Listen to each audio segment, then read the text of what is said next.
LSU wide receiver Kayshon Boutte went full Leo DiCaprio and said, "I'm not leaving," via his Twitter. There is a lot to unpack with this one, as Brian Kelly, going from year 1 to year 2, will now get his alpha dog back at wide receiver. The first thing that I'm looking at when we're talking about this whole conversation with Kayshon Boutte coming back and why it's a bit surprising, he would likely have been one of the first, if not the first, wide receiver taken in the upcoming draft. I guess Jackson Smith-Njigba is probably another conversation piece involved in that whole thing. But bottom line, Kayshon Boutte was going to make a lot of money should he have chosen to go to the NFL draft. On top of that, the quarterback situation next year at LSU, at least publicly, is somewhat uncertain. Jayden Daniels, you don't know exactly what he's going to do, if he's going to go to the NFL draft. Garrett Nussmeier would be a good option. Don't know if he's going to play next year in terms of being your starting guy if Jayden Daniels comes back. Like, you see what I'm saying here? There's layers to this. And for Kayshon Boutte to say, "I'm not worried about that, I'm coming back," is really impressive to me. Had 48 receptions, 2 touchdowns, 538 yards last season at LSU. Those are good numbers, but I think everybody knows that he could be even more involved next season if they were to kind of click a little bit earlier. Because towards the end of the year, you saw him get a little bit more touches and get more involved. But at the beginning of the year, he didn't look super engaged. Whether that's true or not, that's how it looked from the outside looking in. And the team took a second to really find their rhythm. And on paper, they're kind of a balanced attack offensively, but the bread and butter was the short passing game and running the football. Like, that's who LSU was, which doesn't cater quite as much to who Kayshon Boutte is as a player. He's a guy that can stretch the field vertically. Yes, he can take those intermediate passes and take them the distance like he did in the SEC title game, but Kayshon Boutte is a playmaker. And he didn't, like I said, really get fully utilized this past year. So to say, you know what, I'm coming back, let's do this again next year, is really impressive to me and speaks volumes to, I think, Kayshon Boutte's competitive spirit. We'll jump more into that in just a second. Really quickly, if you have not yet subscribed to the channel, you haven't yet joined the party, we would love to have you here. A ton of you LSU Tiger faithful have joined the program over the past few weeks, upwards of 2,000, I would venture to say.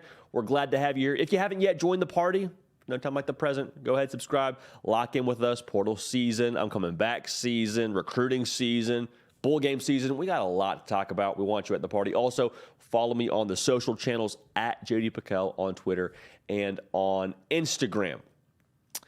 So this says a couple things to me about Kayshon Boutte and about LSU as a program. I want to start with Kayshon Boutte. Remember the conversation that was being had after the Florida State game? Kayshon Boutte scrubs his socials, and everybody and their mother starts to murmur, "Oh man, is there trouble in Baton Rouge?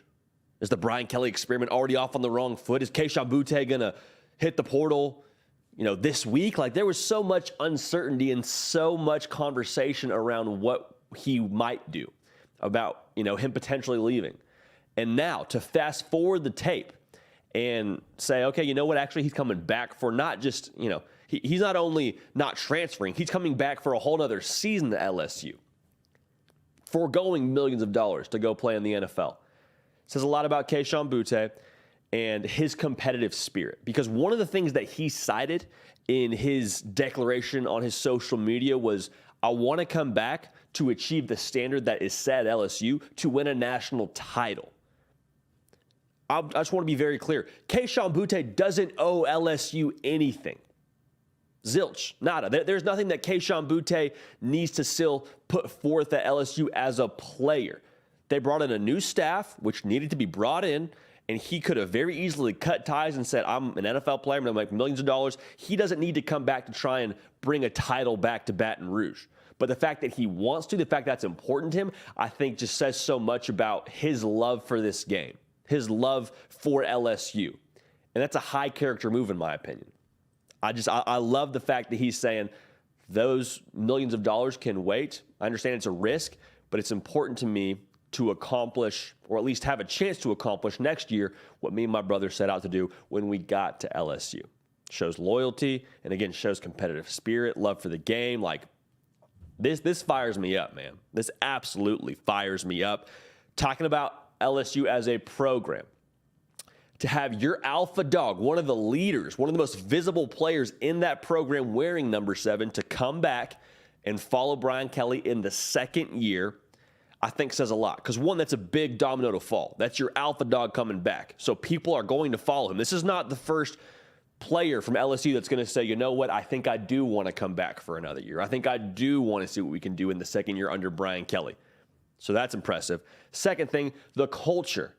To say, you know, Brian Kelly's way isn't the easy way of doing things. There's a lot demanded of you within that program at LSU with Brian Kelly at the helm. There's a lot asked of you. It's not the easy way.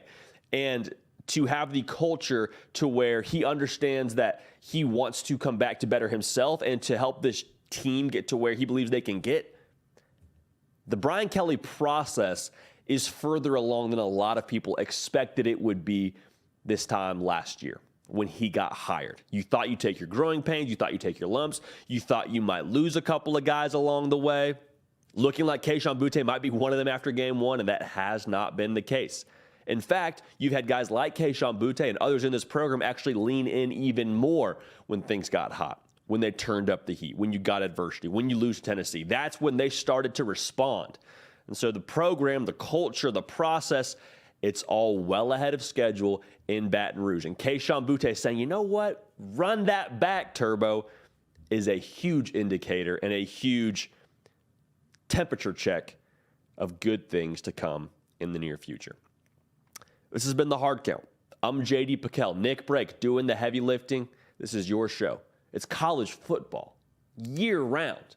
Doesn't matter if they're playing games. We're still going to be here, okay? Because we understand this is a 12-month sport, and we want to make sure that you're locked and loaded for all of it. And quite frankly, we just love it with every fiber of our being, so we're going to cover it because we want to and we can and we get to, all right?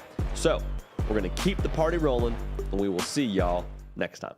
Hey y'all, thanks so much for watching. Subscribe to the channel here to make sure you don't miss an episode of The Hard Count. Also be sure to check out other videos on the On3 YouTube channel.